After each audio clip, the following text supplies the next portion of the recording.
देख रहे हैं प्रदेश एट 360। आपके साथ मैं हूं लवी गुंबर। आइए खबरों के सफर की शुरुआत करेंगे और सबसे पहले बात कोविड वैक्सीन की। कोरोना वैक्सीन को लेकर पूरे देश का इंतजार अब खत्म होने जा रहा है, क्योंकि 16 जनवरी से देश भर में कोरोना वैक्सीनेशन की शुरुआत होने जा रही है। आज प्रधानमंत्री नरेंद्र मोदी ने कोरोना वैक्सीनेशन को लेकर देश के सभी राज्यों की तैयारियों की समीक्षा बैठक की, जिसके बाद 16 जनवरी से कोरोना वैक्सीनेशन अभियान शुरू करने की तारीख का ऐलान कर दिया गया।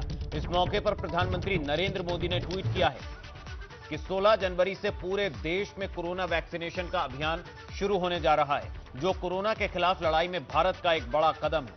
16 जनवरी भारत के लिए ऐतिहासिक दिन होगा। वैक्सीनेशन के पहले चरण में स्वास्थ्य कर्मियों, डॉक्टरों और फ्रंटलाइन वर्कर्स के अलावा सफाई कर्मियों को भी प्राथमिकता दी जाएगी। प्रधानमंत्री नरेंद्र मोदी ने आज हाई लेवल मीटिंग की और इसमें कोविड वैक्सीन को लेकर चर्चा हुई। आपको बता दें, बीते दिनों कोविड वैक्सीनेशन जब अंतिम चरण में था तो कोविड वैक्सीन के इंस्टीट्यूट्स में भी दौरा किया था प्रधानमंत्री नरेंद्र मोदी ने और जायजा लिया था कोविड वैक्सीन का। तो अब बड़ी खबर आ गई है, 16 जनवरी को वैक्सीनेशन की देश में शुरुआत होगी।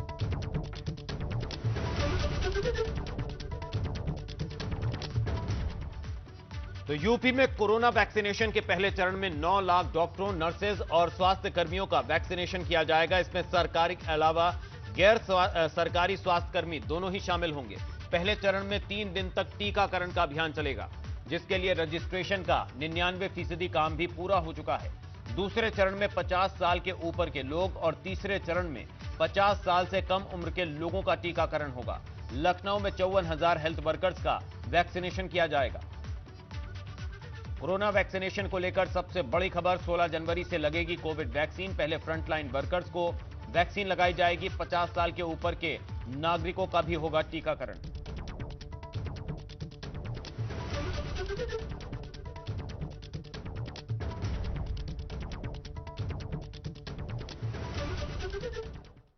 तो कोरोना वैक्सीन आने की घोषणा के बाद एबीपी गंगा पर UP DG health doctor DS Negi ने वैक्सीनेशन का पूरा प्लान बताया। उनसे बात की हमारे संवाददाता शैलेश अरोड़ा ने।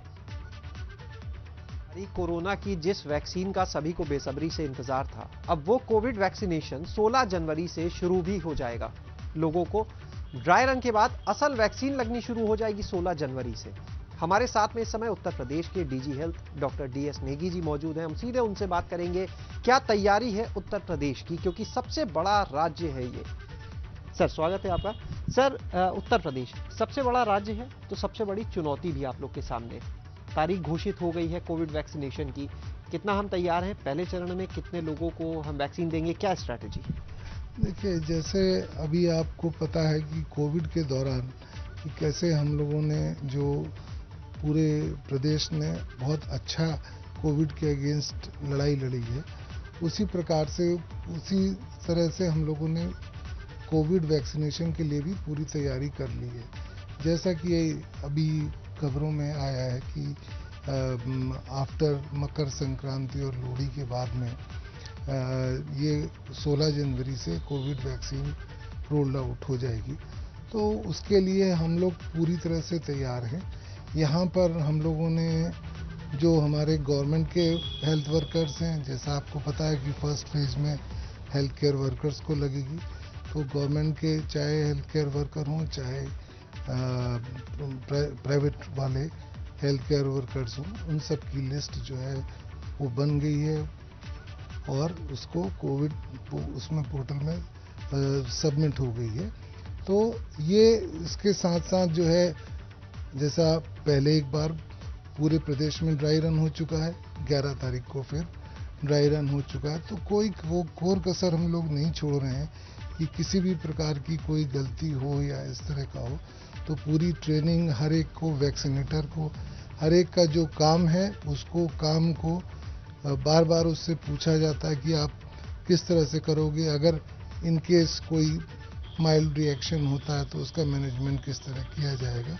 ये सारी चीज़ें जो हैं वो पूरा प्रशिक्षण हो चुका है और परसों 11 तारीख को उसका ड्राई रन भी हो जाएगा। सर, जब हम बात करते हैं हेल्थ केयर वर्कर की, तो उसमें डॉक्टर, स्टाफ नर्स, ये सब तो आते ही हैं। क्या इसके अलावा जो अस्पतालों में चाहे सफाई कर्मचारी हो, वार्ड बॉय, इनको भी हम लेंगे? नहीं, देखिए, आपको जैसे ये बताएं, जो कोई भी मरीज हो, चाहे वो कोविड हॉस्पिटल हो या नॉन कोविड में भी कई ऐसे होते हैं कि जिनको कोविड है, तो वो तो एक्सपोजर तो सभी को होता है, चाहे वो सफाई कर्मचारी हो, चाहे हमारी स्टाफ नर्स हो, वार्ड बॉय हो, या हमारे फार्मासिस्ट या लैब टेक्नीशियन हो या डॉक्टर हो। जो भी होगा वो हेल्थ केयर वर्कर ही कहलाएगा। जो भी हॉस्पिटल के अंदर मरीजों से रिलेटेड काम कर रहा है वो हेल्थ केयर वर्कर ही कहलाएगा, और उन सभी को जो है इम्यूनाइज किया जाएगा। शुक्रिया बात करने के लिए। तो हमने यहाँ पर सुना डॉक्टर DS नेगी जी को पूरे प्रदेश के स्वास्थ्य का जिम्मा संभाल रहे हैं। जब से कोविड काल है तब से शायद ही कभी छुट्टी पर गए हों, लगातार लगे हुए हैं इस अभियान में, उन बाकी कोरोना वॉरियर्स की तरह, पूरे अमले की तरह जो इस पूरे जंग में डटा हुआ है सबको सुरक्षित रखने के लिए, मुख्यमंत्री से लेकर स्वास्थ्य कर्मियों तक। और उन्होंने साफ कहा कि सबसे पहले जब वैक्सीन आएगी तो हेल्थ वर्कर्स को लगेगी, यानी उसके रिजल्ट भी हेल्थ वर्कर्स पर दिखेंगे। ऐसे में लोगों को डरने की जरूरत नहीं है। हाँ, इतना जरूर है कि जो प्रधानमंत्री ने एक बात कही थी कि दवाई भी और कड़ाई भी, उसका पालन करना होगा। बहरहाल खुशी की बात है, और 16 तारीख अब बस करीब ही है जब कोविड का वैक्सीनेशन शुरू हो जाएगा। कैमरा सहयोगी राजू के साथ शैलेश अरोरा, ABP गंगा, लखनऊ। तो देश भर में 16 जनवरी से शुरू होने जा रहे कोरोना वैक्सीनेशन को लेकर तैयारियां पूरी कर ली गई हैं। पुणे के सीरम इंस्टीट्यूट में कोविशील्ड वैक्सीन की 5 करोड़ डोज तैयार कर ली गई हैं, जो अब देश भर में भेजी जानी है, जिसका जायजा लिया पुणे से ABP संवाददाता जितेंद्र दीक्षित ने। को कोविड की वैक्सीन का इंतजार है, लेकिन वैक्सीन कहां है? वैक्सीन यहां है। जी हां, हम इस वक्त मौजूद हैं पुणे के सीरम इंस्टीट्यूट ऑफ इंडिया के कैंपस में, और यहां पर ही जो प्लांट है SII का, उसमें करीब 5 करोड़ डोजेस कोविशील्ड वैक्सीन, जिसे कि ऑक्सफोर्ड एस्ट्राजेनेका की मदद से सीरम इंस्टीट्यूट ऑफ इंडिया ने तैयार किया है, उनकी करीब 5 करोड़ डोजेस यहां पर तैयार हैं डिस्पैच किए जाने के लिए, भेजे जाने के लिए। ये जो आप ट्रक्स यहां पर देख रहे हैं, इस जैसे तमाम ट्रक्स में लाद कर इन्हें उन जगहों पर पहुंचाया जाएगा जहां पर कि कोविड का वैक्सीनेशन होना है। जो वैक्सीनेशन सेंटर्स हैं, कोशिश ये होगी कि ज्यादातर जगहों पर ट्रकों के जरिए सड़क के रास्ते वैक्सीन को पहुंचाया जाए, और जहां पर सड़क के रास्ते नहीं पहुंचाया जा सकता वहां हवाई मार्ग से पहुंचाया जाएगा। एक ग्रीन चैनल इस कैंपस से लेकर के पुणे हवाई अड्डे तक बनाया जाएगा, जहां से इन तमाम ट्रकों को निकाला जाएगा वैक्सीन इनमें भरकर, और जिन शहरों में वो विमान लैंड करेंगे वहां से लेकर के वैक्सीनेशन सेंटर्स तक, वहां तक जो ट्रक्स जाएंगे उनके लिए भी ग्रीन चैनल बनाया जाएगा। ट्रैफिक पुलिस जो है ट्रैफिक को ब्लॉक करके इन वैक्सीन्स को जल्द से जल्द वहां पर पहुंचाने की कोशिश करेगी, क्योंकि ये वैक्सीन्स पेरिशेबल हैं, इनको कोल्ड स्टोरेज में रखा जाना जरूरी है। एक नियमित तापमान के तहत ही इन वैक्सीन्स को स्टोर किया जाएगा। आप देख सकते हैं कि यहां पर इनके जो कंटेनर्स हैं उसमें भी लिखा हुआ है पेरिशेबल मेडिसिन्स, यानी कि अगर समय रहते इनको जो है ठीक से रखा नहीं गया, ठीक तापमान में इनको नहीं रखा गया, तो ऐसी स्थिति में इनके खराब होने की आशंका है, और इसको टालने के लिए इनका जल्द से जल्द वैक्सीनेशन सेंटर में या स्टोरेज सेंटर में पहुंचाया जाना जरूरी है। तो हमारी बात हुई SII के अधिकारियों से, उन्होंने कहा कि उन्हें बस इंतजार है सरकार के निर्देश मिलने का। निर्देश मिलते ही इन तमाम ट्रकों में कोल्ड स्टोरेज से, अंदर ही कोल्ड स्टोरेज है, कोल्ड स्टोरेज से कोविशील्ड के डोजेस को इन ट्रकों में लाद दिया जाएगा, और उसके बाद ये तमाम ट्रक सैकड़ों की तादाद में अलग अलग ठिकानों के लिए निकल पड़ेंगे। उधर यूपी में मदरसा शिक्षकों के नाम पर होने वाली गड़बड़ी को रोकने के लिए मदरसा शिक्षकों के लिए तबादला नीति लाने पर विचार किया जा रहा है। इसके अलावा मानव संपदा पोर्टल पर मदरसा शिक्षकों का ब्यौरा भी जुटाने का काम शुरू किया जाएगा। उत्तर प्रदेश में 560 अनुदानित मदरसों में करीब 9000 मदरसा शिक्षक हैं, जिन्हें सरकार की ही ओर से तनख्वाह दी जाती है, लेकिन कई बार मदरसा प्रबंधक मान्यता लेने के लिए दूसरे मदरसों के शिक्षकों को अपने मदरसों में कार्यरत दिखा देते हैं। लेकिन अब इस फर्जीवाड़े पर सरकार नकेल कसने की तैयारी में है।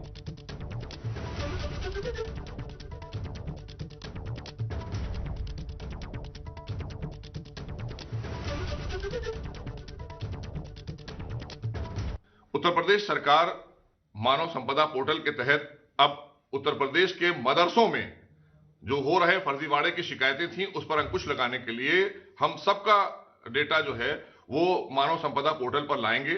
सभी शिक्षकों का डेटा, क्योंकि 560 अनुदानित मदरसे हैं हमारे उत्तर प्रदेश में, जिनकी तनख्वाह, जिनकी सैलरी उत्तर प्रदेश सरकार देती है, और हमारे तमाम जो मान्यता प्राप्त मदरसे हैं उनको सेकेंड फेज में लेंगे। इससे तमाम चीजें ट्रांसपेरेंट हो जाएंगी, फर्जीवाड़ा रुक जाएगा। इसलिए ये आदरणीय योगी जी का जो निर्णय है, हम उसकी भूरी भूरी प्रशंसा करते हैं।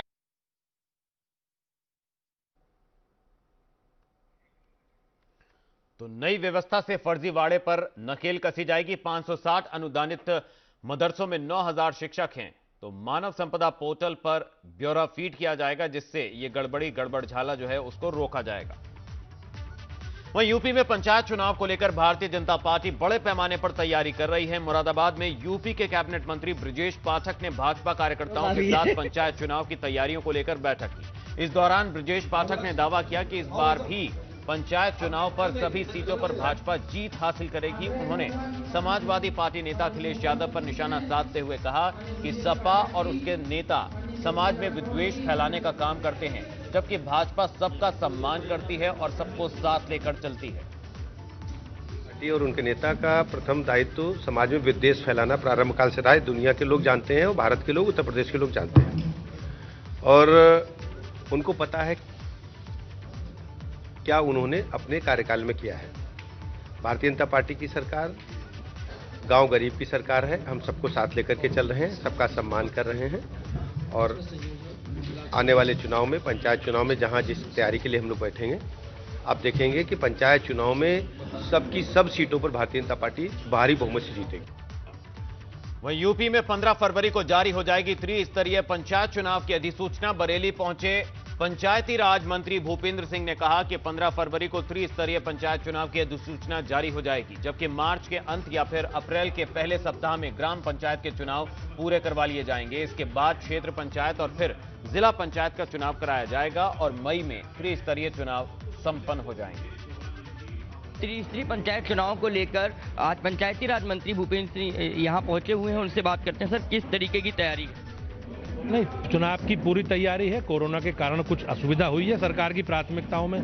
कोरोना था, हम लोगों ने बेहतर उस पर सरकार ने काम किया माननीय योगी जी के नेतृत्व में। अब चुनाव की प्रक्रिया प्रारंभ हो गई है।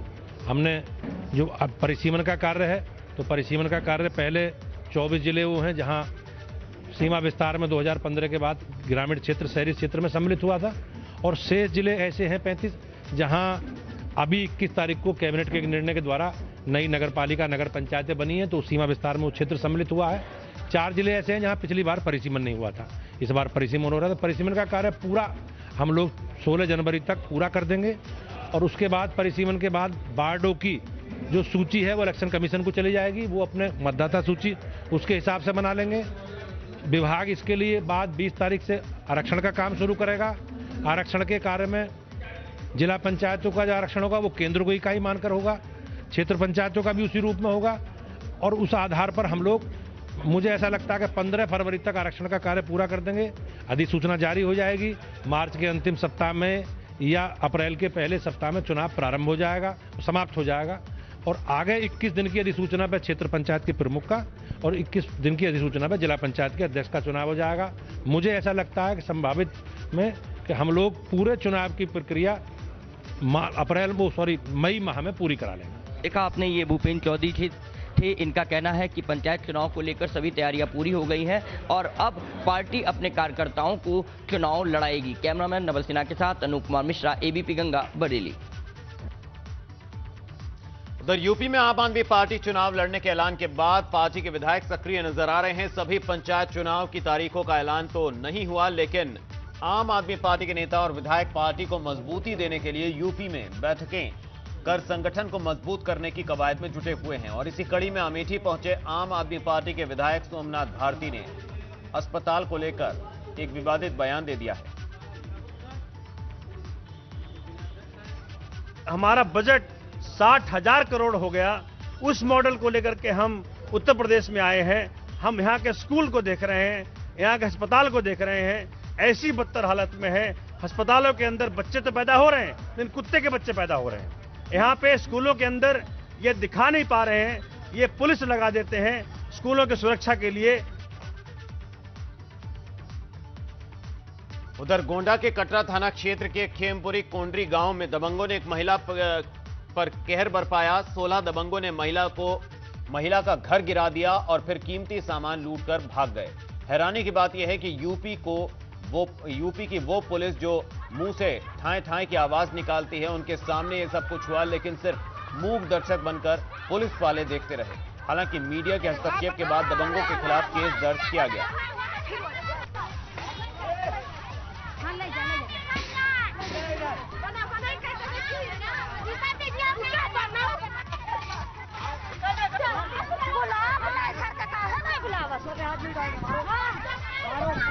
पुलिस के सामने 16 दबंगों ने कहर बरपाया, लेकिन पुलिस कुछ नहीं कर पाई। हालांकि मीडिया के हस्तक्षेप के बाद पुलिस ने इतना जरूर किया कि मामला दर्ज कर लिया। एक तरफ जहां केंद्र सरकार बेटियों को बराबरी का दर्जा देने के लिए बेटी बचाओ बेटी पढ़ाओ का नारा दे रही है, तो वहीं दूसरी तरफ मेरठ में शिक्षा के मंदिर में बेटियों से मजदूरी कराए जाने का वीडियो वायरल हुआ है।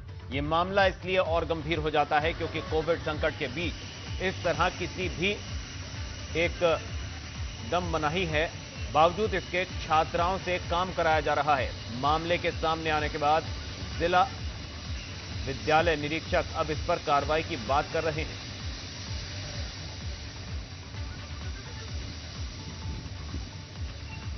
तस्वीरें मेरठ से सामने आई, जहां कोविड गाइडलाइंस का खुलेआम उल्लंघन हुआ, छात्राओं से मजदूरी का काम कराया गया। वीडियो वायरल होने के बाद कार्रवाई की बात कही जा रही है। छात्राओं से किस तरह से मजदूरी कराई जा रही है उसकी तस्वीरें अब वायरल हैं। छात्राओं से स्कूल में मजदूरी का काम कराया गया, कोविड गाइडलाइंस का खुलेआम उल्लंघन। मीडिया पे वायरल हो रहा है, जैसा कि आप बता रहे हो जी, उसे देखा जाएगा और जो भी उसमें विधिक कार्रवाई होगी की जाएगी। छोटे मोटे जो कार्य होते हैं या विद्यालय के हित का कोई श्रमदान वाला कार्य होता है, वो हम भी कराते हैं कई बार, लेकिन इस कोरोना काल में सब हमने स्थगित किया हुआ है जी। और जो आप बता रहे हो कि बच्चों से काम किया जा रहा है, उस पर जांच करके जो भी विधिक कार्रवाई होगी कराई जाएगी, सख्त से सख्त कार्रवाई करेंगे उसमें।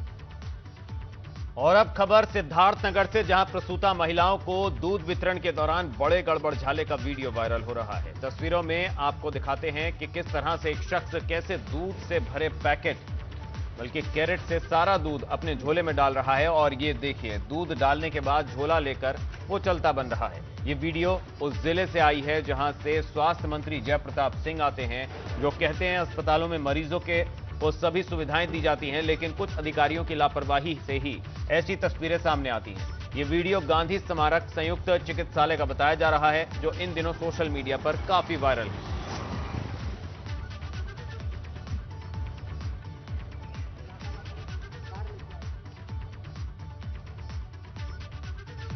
और इसी के साथ